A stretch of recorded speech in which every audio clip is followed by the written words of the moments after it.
Hey everyone, and welcome to another episode of the Surviving Mold podcast, where illness is defeated and lives are restored. Joining me today is Mr. Michael Massione from Hopkinton Drug, which is a very special store. If you're familiar with biotoxin-related illness, you know that you can't just get your prescriptions and your remediation medications at the local Walgreens or CVS. You need to go somewhere that actually can find the right types of drugs. And to explain why these medications are particular and personal, Michael's going to give us a rundown of why they are just so important for every single patient. Michael, welcome to the show. Good morning, and thank you. Yeah, thanks for being on. So it was really interesting. Before the show, we were kind of talking about these different medications and whatnot, and I didn't really understand that your pharmacy creates these medications that are very particular to biotoxin-related illness, but not only that, the Shoemaker protocol. Is that correct? That is correct. We've been working with Dr. Shoemaker for better than 10 years and probably 15 years to start the process of formulating and creating these medications to help his patients and patients that suffer from the biotoxin illnesses. They are really specialized, right? Very specialized. This isn't anything that you could get in a big box store like a CVS or Walgreens. These are created by specific instructions from the doctor in our labs for specific patients. So you actually have a research lab and a pharmacy. It's not just like like you said, a big box store. Yes, it's a compounding lab, and we do have a retail pharmacy as well, but in our compounding lab is where we create all these different medications. And, through the decades, these have evolved. We create literally thousands of different medications to help people. So now, are these kind of personalized medications? Because you say that they're compounding. Is that something that's different from traditional medications? Yeah, the definition of compounding is such that it's a very specific medication customized to an individual prescribed by a doctor. So, for example, we can make pretty much an infinite strength or concentration of any medication, whereas if you went to a big box store, you're kind of locked into what the drug manufacturers make, which may be 2 or 3 strengths. So, for example, if we were to take a thyroid medication, we can make hundreds of different strengths of that particular medication and others. So.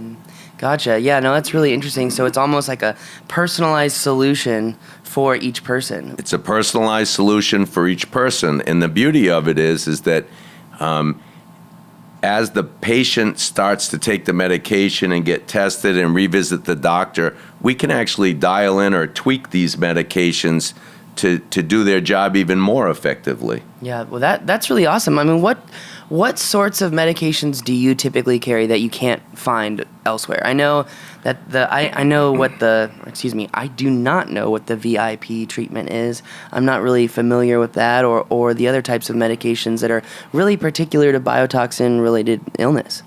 So to give you an idea of how vast of a formulary that we have, it grows every day, but currently it's about 14,000 different formulations. And that may be 1,000 medications with a number of variations. But for biotoxin illnesses, we started working with Dr. Shoemaker many years ago to develop, first of all, cholestyramine. And that's, it sort of sequesters toxins inside of your body and then eliminates them. So we want to get those toxins out so that we can start the process of healing. Then we started with him to develop some of the nasal sprays. Specifically, we started with a spray called BEG spray. At the time, and BEG, B-E-G, stands for Bactroban, EDTA disodium, and gentamicin. It's essentially an antibiotic nasal spray. Wow. And it helps to eradicate a nasal infection, a staph infection in the nose that's persistent with people that are suffering from mold illnesses. So until we can get that under control and eliminate the toxins from the body, this is the start of the healing process. And then there are other medications, and if you go to survivingmold.com, you can see Dr. Shoemaker's protocol. And that's what we do. And there's testing every step of the way to see how these folks are doing. And so one question I have for you is if these medications are personalized, and we've heard a lot we've heard a lot online, and we've heard a lot kind of in the news media and whatnot of these genomic or genomes, people getting tested for genomics and trying to figure out if there are particular, how do I even say this? Particular solutions for their problems. Are we on the genomic level with the personalization of your medication, or is that still kind of further down the line?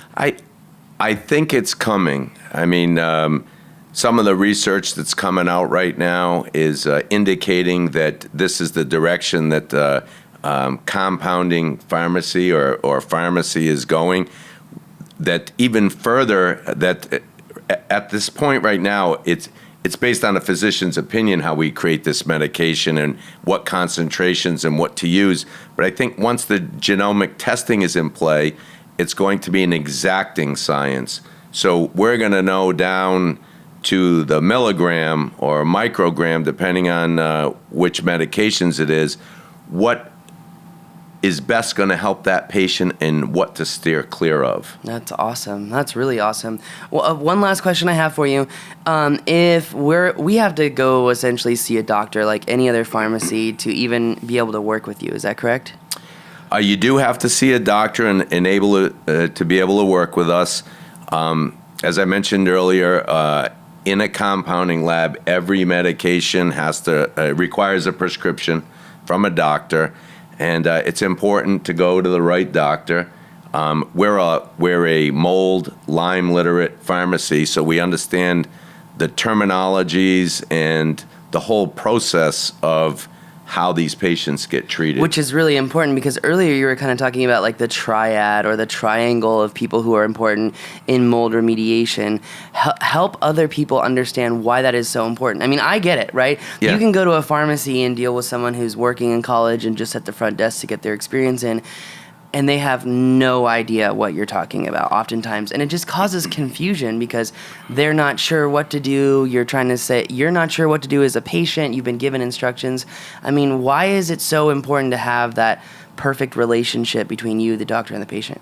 Yeah, it's very important. I mean, many people don't even know what a compounded medication is until they actually need one. But I didn't know. Yeah, why would you know? I mean, you go to your local store and you get an antibiotic, and that's the extent of knowledge you have on pharmaceuticals. I'm surprised there's no bumper stickers that say I only take compounding medications. You need to start a cult. I mean, hey, that might be a good business to start. But so once we get involved in this process, the importance of the triad, which would be the pharmacist, the doctor, and the patient, that triad's important because everybody has to be on the same page when we're helping these people. Patients that are suffering from biotoxin illnesses, in many cases, are frustrated, a little fragile, they don't feel well, and nobody's explaining anything to them. So the relationship between the three of us is very important. We can help the patient understand what a compounded medication is, why their doctor's prescribing it. We can be in touch with the doctor and say, the patient's calling us and they're not feeling well on the dosing that you prescribed. And we can tweak all of that stuff, and through testing, we can figure out what's better helping the patient. But it's an open line of communication between the three of us that just helps the process go smoothly. And furthermore, we've been doing this so long, we understand the terminology. We understand what the patient's concerns are, and we understand some of the doctor's frustrations. They don't all know about these drugs. They start to hear about them, and they want to treat the patient, and we're a resource for them. So are there like kind of different levels of doctors? Because it seems like there's the certified doctors who are certified under the Shoemaker protocol and non-certified doctors. Do you find yourself educating doctors oftentimes? We educate doctors constantly. I mean, the doctors in the business of treating patients. We're in the business of of making the medications to help treat those patients. And so there's a lot of information getting passed around, and the doctors can't keep up on all of this. I mean, it's forever changing, new products, new drugs are coming out, new formulations. And so we're a very valuable resource to both the patient and the doctor in the sense that they can get us on the line and we can walk them through and explain to them. And many times, I mean, more often than not, maybe, this is how we counsel doctors on the way to prescribe for their patients. That's awesome. That's awesome. So if any doctors or patients want to get a hold of you right now, what is the best way to do that? If you need a consultation, I mean, obviously you have to call the pharmacy. The number at our pharmacy is 800-439-4441, option number 2. That'll bring you directly into the lab. Once you get started and you're actually prescribing, the best way to get through to us is the fax machine. We take calls. Modern technology. Yeah, I mean, we take calls from all over the country, and so it can become frustrating if a doctor's trying. Now, certainly you want to call if you've got a question or whatever, but if you're just sending in a prescription, you send it to the fax. It's 508-435-5983, and then you're done. I mean, we'll provide you some blank forms. You can fill them out and send them in. It's pretty easy. And we do the rest. We contact the patient. If there's any insurance involved, then we'll take care of all of that. You bring up a good point. How often is insurance involved? Because in the last few years, it's been really hairy the way the medical industry is going, at least for me in my experience. And I'm not saying that in a general experience for all of you who are listening. But in my experience, I tend to find that certain pharmacies are better than others just because some take cash. And I just sometimes prefer to use cash.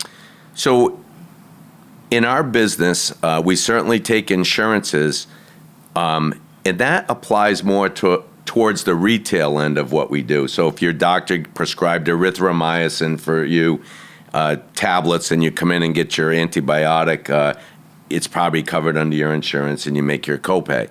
But as far as compounded medications go, as the years have gone by here, less and less insurance companies pay for the compounded medication. So it's pretty much a cash business. Gotcha. It's not an exorbitant amount as some people would think for compounds either. They're fairly reasonable priced. I can't say that everyone is, but for the most part, they fall within a range. And it seems to be okay and affordable to most people. That's good. But if your doctor's prescribing a compounded medication, I wouldn't count on insurance covering it. That's good to know. That's good to know. So if we wanted to go online and check out more about you, where would we go?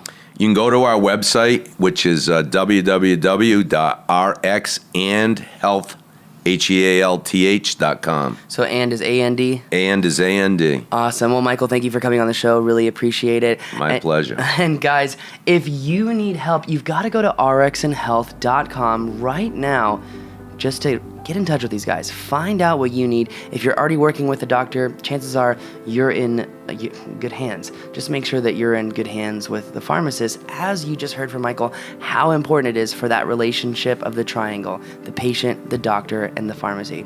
That's going to do it for us today on this episode of the Surviving Mold podcast. Don't forget to like and subscribe and leave us a review so other people can help find this information as well, and we can help other people, because don't you like helping other people? On that bombshell, that's going to do it for us today. You're watching the Surviving Mold podcast.